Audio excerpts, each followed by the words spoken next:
Bonjour, bonsoir, ça dépend de l'endroit que vous trouvez. C'est votre humble serviteur Yannick Magonda qui vous présente cette émission, La Voix des Révélés. Une émission qui vous permet de connaître la volonté de Dieu pour votre vie. Une émission qui vous transmet la sagesse du Seigneur à travers les enseignements puissants inspirés par le Seigneur Jésus. Et j'aimerais que nous puissions prier avant que nous continuions dans cette session. Seigneur Dieu Tout-Puissant, nous te rendons grâce pour ce moment. Laisse que ce temps merveilleux puisse bénir la vie d'une personne.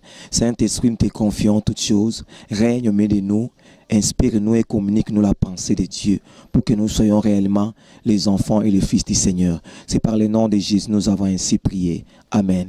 Comme je disais, c'est notre émission La Voix des Révélés. Et aujourd'hui, nous allons aborder un thème important qui est intitulé « Qu'est-ce que tu as ?» C'est une question qui est posée. Qu'est-ce que tu as? Aujourd'hui, nous voyons plusieurs chrétiens en train de désirer la bénédiction, en train de désirer d'être élevés, en train de désirer d'avoir des grandes puissances ou encore de monter en grandeur. Et on vous pose cette question aujourd'hui, qu'est-ce que vous avez? C'est la même question. Si nous voyons de la parole de Dieu, il y avait une femme d'un prophète dans l'époque d'Élisée. Cette dame, ce prophète, avait beaucoup de dettes. Et le jour de sa mort, il a laissé beaucoup de dettes et sa femme maintenant devait payer les pots cassés. Et les débiteurs étaient venus, les créanciers étaient venus pour demander la dette. La femme n'avait rien. Et le créancier a dit que comme tu n'as rien, moi je vais prendre tes enfants qui puissent travailler pour moi jusqu'à ce que vous allez rembourser la dette que votre mari a laissée. Et la femme avait pleuré. Et quand le prophète Élisée était arrivé, la femme a dit, « Oh, l'homme de Dieu, je suis content de vous voir. Moi, aujourd'hui, je pleure parce que mon mari était un serviteur qui servait Dieu avec intégrité, mais il est mort avec des dettes. Et aujourd'hui, son créancier vient prendre mes enfants. » Mais il y avait une question que le prophète Élisée avait posée. Il n'a pas dit arrête de pleurer, il n'a pas dit ah, j'ai compati avec toi. Mais il avait posé seulement une question à la dame. Qu'est-ce que tu as? Et la femme avait dit que j'ai rien. Il a dit réfléchis bien, il a posé encore la question, qu'est-ce que tu as? Jusqu'à ce que la femme a dit, j'ai seulement un peu d'huile. Après l'homme de Dieu lui a dit, va chercher des vases, même chez les voisins, allez chercher. Et il avait cherché. Et le prophète Élisée était parti. Quand il prenait l'huile en train de verser dans les vases, directement, les vases se remplissaient et il changeait de vase. Il changeait de vase. Donc, et il était béni. Et à partir de cette huile, elle avait trouvé plutôt les moyens pour payer les dettes que son mari avait contractées avant sa mort. C'est pour cela que je te pose la question, qu'est-ce que tu as? Ne dis pas que tu n'as rien, comme la dame avait dit. Oui, la dame avait dit la première fois, la seconde fois. Ensuite, il s'est ressaisi, il a dit qu'elle avait seulement l'huile. Toi maintenant, qu'est-ce que tu as? Qu'est-ce que tu as? Tu es un serviteur de Dieu. Qu'est-ce que tu as? Tu as la voix? Tu as la connaissance? Le Dieu Tout-Puissant que nous servons, il a déposé à nous des dons. Chacun de nous porte un don spirituel que Dieu a déposé. Donc, personne d'entre nous n'a rien. Ne regarde pas ta vie comme inutile. Non, tu as de la valeur devant Dieu. Et tu as quelque chose en toi. Et je te pose encore la question, qu'est-ce que tu as? Regarde bien ta vie.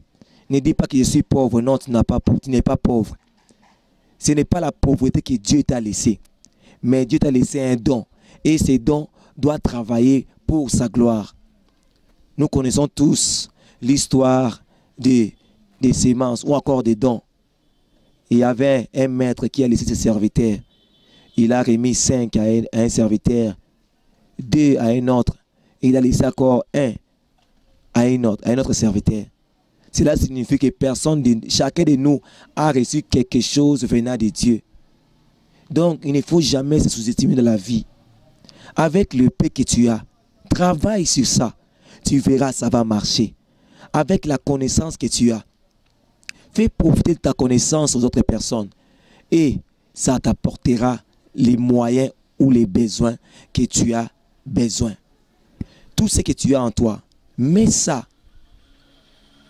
Place ça pour la gloire de Dieu. Et tu verras, ça va fonctionner. Car Dieu t'aime. Car Dieu n'aimera pas que tu sois triste. Car il a dit, il a formé des projets de bonheur pour toi et non de malheur. Mais le Seigneur, pour qu'il puisse utiliser ta vie, pour qu'il puisse agir, tu dois avoir quelque chose en toi qui lui servira pour travailler avec toi. D'autres avaient seulement la force. Vous allez voir, il y a des boxeurs.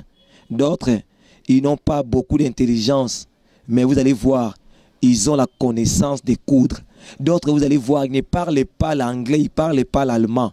Mais il a la voix, quand il chante, les gens sont bénis. D'autres, vous allez voir, à travers seulement la prédication, quand il prêche, vous allez voir que les âmes sont bénies et les âmes sont sauvées. C'est comme ça que Dieu aime. Dieu veut que tu puisses utiliser ce que tu as pour qu'il puisse te bénir. Ne cherche pas seulement à être grand, à être béni, mais ne regarde pas ce que tu as, ce que Dieu a mis en toi. C'est là que t'apportera la bénédiction. Ce que tu as là, c'est ça ta bénédiction. Au lieu d'envier ceux qui roulent carrosse, au lieu d'envier ceux qui voyagent du matin, midi, soir, mais regarde ce qui est en toi. Ce qui est en toi qui te fera aussi voyager. Ce qui est en toi, ce qui te fera monter de niveau pour que tu sois aussi comme les autres. Qu'est-ce que tu as? Notre personne, on te pose la question, qu'est-ce que tu as? Si tu as la sémence de Dieu, Dieu t'utilisera. Même ceux qui servent le diable aujourd'hui, ils ont aussi la sémence du diable. C'est pour cela qu'ils œuvrent pour le diable. Mais toi qui me suis, enfant de Dieu, tu as la sémence de Jésus-Christ en toi. Le Seigneur Dieu n'a pas voulu habiter des grands temples, mais il a choisi ton cœur pour habiter. C'est-à-dire que tu ne peux pas dire que j'ai rien. Tu as quelque chose en toi. Tu as quelque chose en toi. Et cette chose, c'est plus grand que des choses que le monde peut désirer ou encore les gens peuvent souhaiter. Qu'est-ce que tu as, mon frère, ma soeur? Aujourd'hui, je t'enseigne pour te dire que tu as quelque chose en toi. Tu n'es pas vide. Tu as Jésus en toi. Tu as des grâces que Dieu a déposées en toi. Dieu a donné des dons, des prophéties. Et les dons que Dieu t'a donnés, tu dois l'utiliser pour la gloire de Dieu. Ne l'utilise pas pour faire des commerces. Si tu as la grâce pour chanter, fais-les bien et le Seigneur te bénira à travers ça. Si tu as les dons des prophéties, ne prophétise pas pour que tu puisses donner de l'argent, mais prophétise pour que les gens sachent que tu as quelque chose en toi. Et cette chose-là ne vient pas de toi, mais ça vient de ton Créateur, Jésus-Christ de Nazareth, le Dieu qui t'aime et qui t'aimera toujours. J'ai prie à ceux qui ne comprennent pas encore que tu as de la valeur devant Dieu, que tu as quelque chose. Donc, à la prochaine fois, quand je te poserai la question, qu'est-ce que tu as? Tu diras, j'ai la connaissance pour écrire un livre. Qu'est-ce que tu as? J'ai la connaissance de coudre.